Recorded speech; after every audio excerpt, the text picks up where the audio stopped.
eu não vou começar falando sobre isso, eu vou começar falando sobre uma tour que vocês fariam agora no começo do ano com o Edu Falaschi no Japão.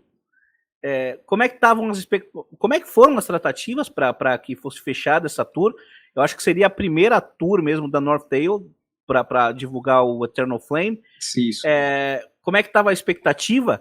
Que acredito que devia ser muito grande, principalmente por ser com o Edu Falaschi. E o que aconteceu que a turnê não teve que ser adiada? Ela não foi cancelada, né? Ela foi adiada. Bom, minha expectativa, inclusive o maior motivo da minha expectativa ser tão grande é porque eu sou descendente de japonês, né? Então, eu queria muito fazer o primeiro show da minha vida da Northtail lá. Então, já estava tudo certinho, a mala estava pronta aqui, para você ter uma ideia, estava mesmo, assim, estava montadinho, era só pegar e ir pro aeroporto. E a gente ficou esperando até a última hora dar certo, né? E, bom,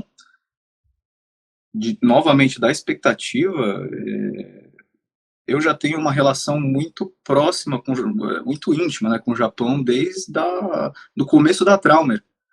Quando eu entrei na Northtail, isso daí só ficou mais forte, né? Inclusive, mais pessoas me conheceram lá, mais pessoas vieram falar comigo de lá. E todas essas pessoas que falam comigo, né, principalmente pelo Twitter, que eles usam muito o Twitter,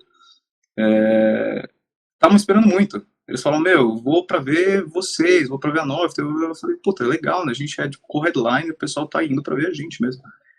E eu tava esperando muito isso acontecer, mas foi adiado, né? E, em primeiro lugar, foi adiado para setembro, já tem as datas. Eu não vou falar aqui a data porque eu não lembro, mas tá no meu Twitter.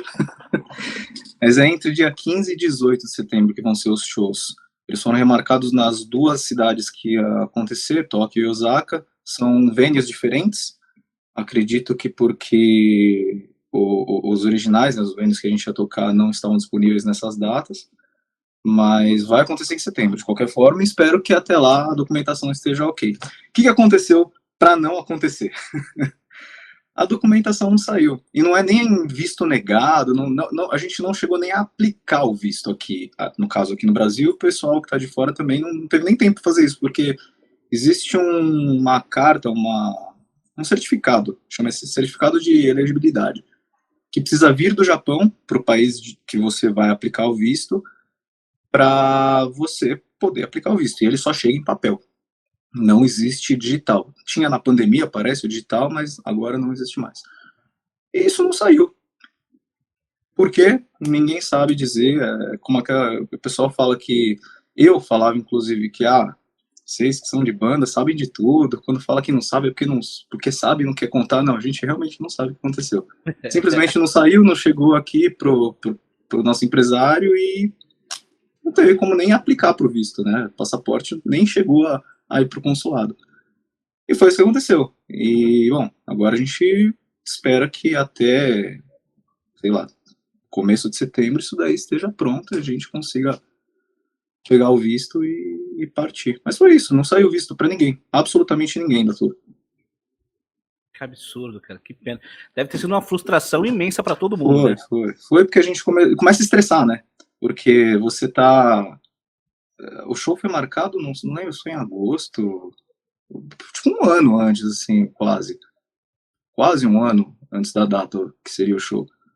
E desde lá a gente tá preparando as coisas, né? Falando de setlist, falando de como vai fazer para ensaiar, porque cada um tá num canto, todo mundo, né? E todos os planos sendo feitos, a gente, beleza, estamos com o plano pronto. Começa a chegar perto da data de viajar, porque a passagem estava comprada também, pra você ter uma noção. Tava tudo certinho.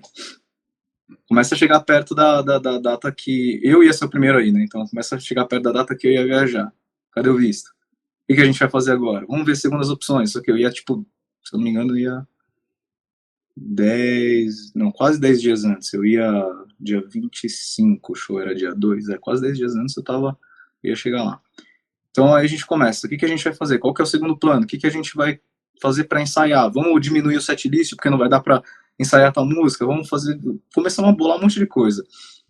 De 2 semanas até ser de fato adiado, até a data que foi adiado realmente, a gente ficou todos os dias ligando no grupo da banda. todos os dias a gente tinha que fazer um novo plano e pensar, não, amanhã se sair, a gente faz isso. Até que não deu. Só que isso vai estressando, né? Vai criando aquela situação que, meu...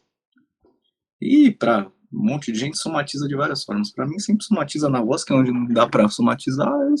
Pra variar, acabei ficando doente. Eu falei, mentira. Fiquei. É muito estresse. Muito estresse. Você começa a planejar e você começa a pensar como é que vai fazer, porque, meu, tinha outras pessoas envolvidas, não só a banda, né? Como eu ia antes, eu nem ia sozinho, então, meu, tinha muita coisa. Tinha passagem comprada que não era pela banda, tinha visto pago, visto tirado, que não era pela banda, e o visto japonês, ele não é um visto de longa validade, né? Ele vale só para aquele momento que você vai estar lá mesmo, então não tem como reaproveitar esse visto que foi tirado. E eu, que tinha visto de trabalho, não saiu. Então, envolveu muita coisa, estressou, acabei ficando doente também. Mas tudo bem, se eu fosse fazer o show, seria normal. Remédio tá aí pra isso, né? Mas...